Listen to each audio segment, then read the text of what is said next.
Hi, I'm Jamie Wood, professional trainer here at Page Fitness Athletic Club. Today I want to talk to you guys about the deadlift. Now the deadlift is a great exercise that has numerous benefits.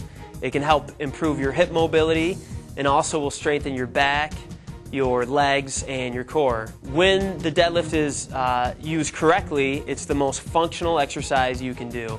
So there's a lot of benefit with that. So the deadlift is it's an appropriate exercise for the whole spectrum of ages. From your young high school athletes that are looking to add strength in size and muscle, all the way up to grandparents, great-grandparents that just want to be able to have that functional movement of being able to pick their grandchildren up off the floor. When performing the deadlift, I really prefer to use kettlebells and dumbbells versus a barbell. Now when you're using a barbell, it pulls the weight further in front of you, away from the center of your mass of gravity. And when you do that, you have a tendency to round your shoulders a little bit more, round your back, and that can lead to a breakdown in your technique, and you could increase your risk of injury, hurt your back. So let's go ahead, we'll take a look at the deadlift, and I want to highlight some key cues that you're really going to want to pay attention to so that when you go ahead and do this movement on your own, you can do it safely and you can do it with perfect technique.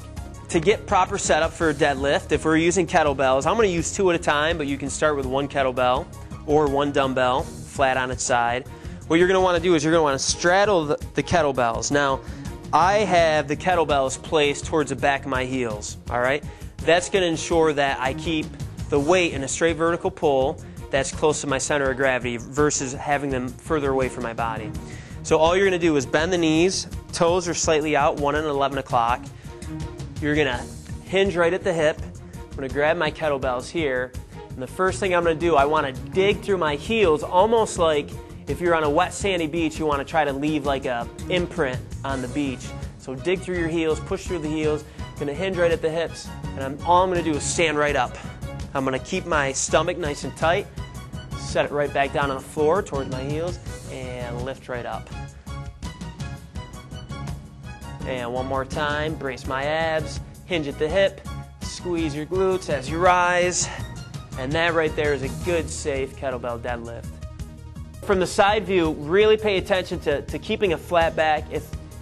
If you do this, you're using too much weight and you really need to work on your technique, because this is where we run into big troubles.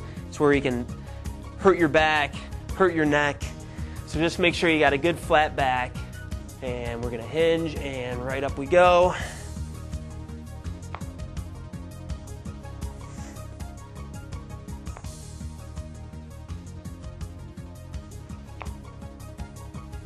So with a dumbbell, you're just going to set it flat, nice and on its bottom. Nice flat back. Remember, dumbbell, we're going to straddle the dumbbell. We're going to keep the dumbbell back towards the heels. We're going to lift right up and come down the same way you did. Keep your back nice and flat. That's the key.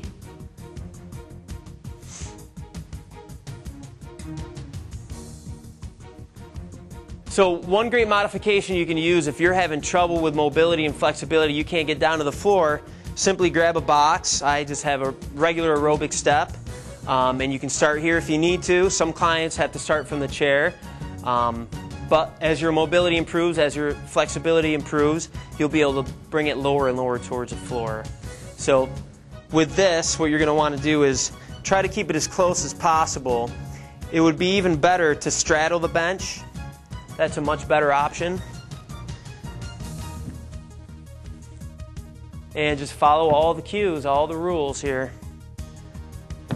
So as far as weight selection and volume, I would suggest starting with lightweight to master the movement. Once you master the movement, then you're going to want to move up to heavier weight. So to begin with, for women, I recommend 15 to 25 pounds to get the movement pattern perfect. And then for guys, 25 to 35 or even 40 pounds.